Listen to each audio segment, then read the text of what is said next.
भगवान महावीर स्वामी के चरणों में अनंत अनंत वंदन नमन।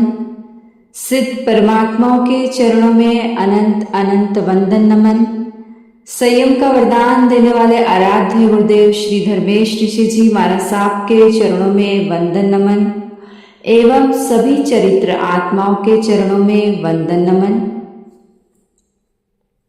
आज हम बात करेंगे कर्म के विषय में। महाभारत ग्रंथ की एक घटना है। बात उस समय की है जब महाभारत का युद्ध समाप्त हो चुका था। एक दिन धृतराष्ट्र ने श्री कृष्ण से पूछा, प्रभो एक पिता के जीवित रहते हुए उसके सामने 100 पुत्र मर गए और इस महादुख के लिए पिता को रोना पड़े, ऐसे किस महापाप का दंड मुझे मिल रहा है। मैंने अपने पिछले कई जन्मों की खोज कर डाली, लेकिन मुझे कहीं ऐसा दुष्कर्म नहीं दिखाई दिया जिसका इतना दुखद फल मुझे मिला है।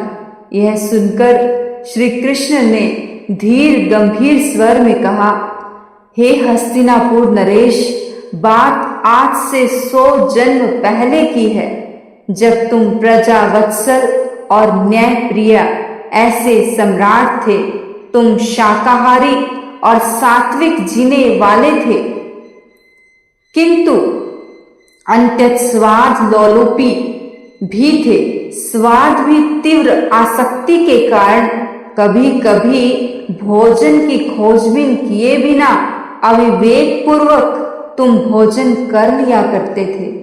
भोजन शुद्ध और सात्विक है या नहीं, इसकी परवाह किए बिना तुम भोजन पर टूट पड़ते थे।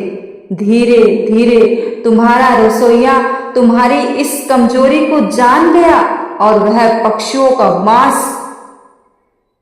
इकट्ठा करके पकाकर तुम्हें खिलाने लगा।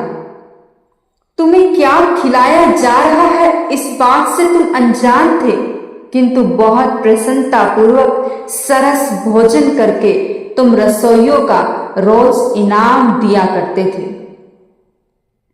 इस तरह रसोइये ने हंस के एक एक करके 100 बच्चों का मांस तुम्हें खिला दिया। उसी पाप का दंड आज तुम भोग रहे हो।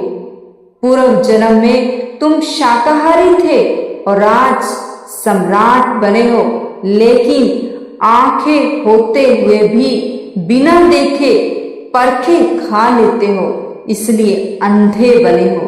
हंस के 100 बच्चों को खाया था, इसी कारण से तुम्हारे 100 बेटे मारे गए।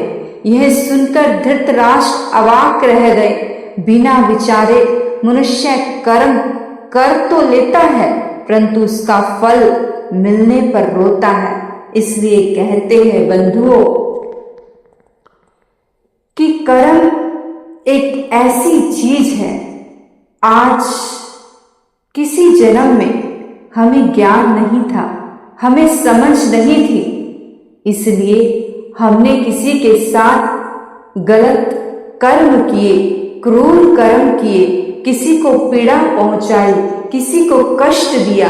लेकिन आज हमें ज्ञान है, नॉलेज है, गुरु की शरण है, जैन धर्म की शरण है। तो आज ऐसा कोई कर्म मत करना कि वो वापस अगर तुम पर लौट के आए, उसको सहने में आपको मुश्किल हो। किसी को पागल तभी कहना कि तुम में अगर पागल सुनने की हिम्मत हो, अगर सुनने की हिम्मत ना हो तो मत कहना, क्योंकि कर्म कभी किसी को छोड़ता नहीं है। आपने सुना, धन्यवाद। आपके भीतर बैठे प्रभु को प्रणाम करती हूँ। हे प्रभु, मेरा प्रणाम स्वीकार करें।